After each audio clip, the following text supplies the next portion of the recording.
One of my foster carers tried to make me join a cult. If you've seen my videos before, this is the one who I call Yogurt Lady. This is the one who wouldn't let me in the house when she wasn't in the house. I only lived with her for a month. This cult, so one day, I'm upstairs. She had told me earlier that day that she was having loads of friends over. She had gone to church in the morning and I'd had to be out of the house all day. I came home. She told me she was having friends over for dinner. Like a dinner party. Now, I wasn't even allowed to eat dinner at the same table as her biological children, so I just assumed I wouldn't be invited to this dinner.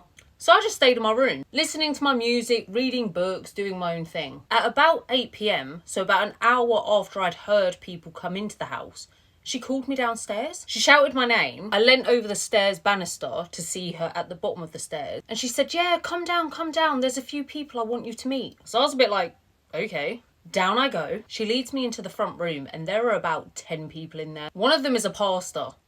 Now, I had grown up being taken to church. I went until the age of about 12. As soon as I walked into the room, everyone turned to look at me and started clapping, giving me a round of applause. I'm standing there real awkward. So socially awkward, just, I don't know what they're clapping at. What did I do? And this pastor starts telling me how proud he is of me for wanting to start my Christianity journey. Now listen, I know a lot of good Christians, but I also know some dodgy ones. They all started preaching, so I'm sitting on the sofa now.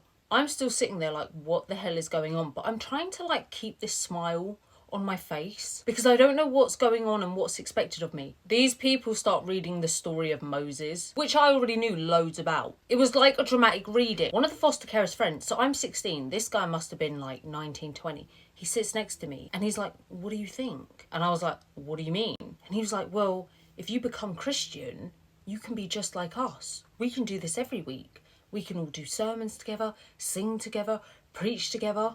I'm sitting there like, I don't want to do that. Nothing against Christianity, but I'm like 16. I don't really care about religion at the moment. Growing up going to church, I thought I knew everything about Christianity that I needed to know. But the way they were going on, it wasn't like normal Christians.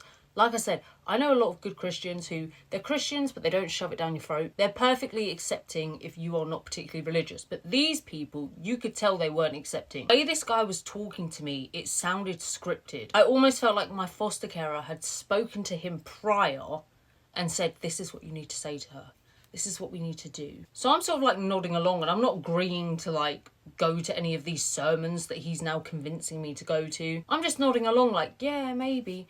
Because I'm thinking maybe if I agree, like I'll actually get to sit at the table. I'll actually be fed food that isn't yogurt. Here's where it got really weird. The pastor was then speaking to me again in front of everyone. And it felt really weird because this woman, her home, she had like 3 sofas. Everyone's sitting on these 3 sofas. And the man is like, if you truly want to be converted, if you truly want to join us on this journey, you must confess your sins to the room. I had a lot of sins. I'd done a lot by that point. I didn't really want to admit half of it to the room. And as I'm about to say this, he stops me and he's like, no, just admit.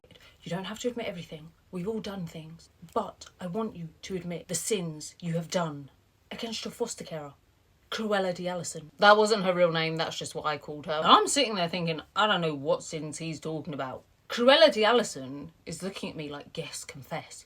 But I don't know what I'm meant to confess to. Like, I did some bad things in that placement, but that was towards the end. That was after all of this.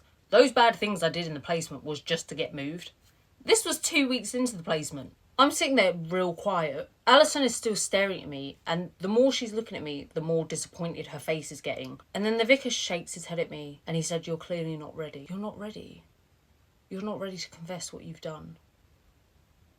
And he's talking to me as if he knows something I've done. But I don't know. He said, we'll come back in a few weeks, and I'm sure you'll be ready then. Well, by the time that date rolled round, I'd got moved out. I never told my social worker about this. Looking back, I should have, but I found it weird. I felt awkward, but I didn't see it as like really like crazily inappropriate. It's only as an adult that I'm like, no, that wasn't right. That was freaky. But yeah, I never said anything. I just accepted that they really wanted me to be this Christian and confess my sins. And I didn't do it. And then I got exiled.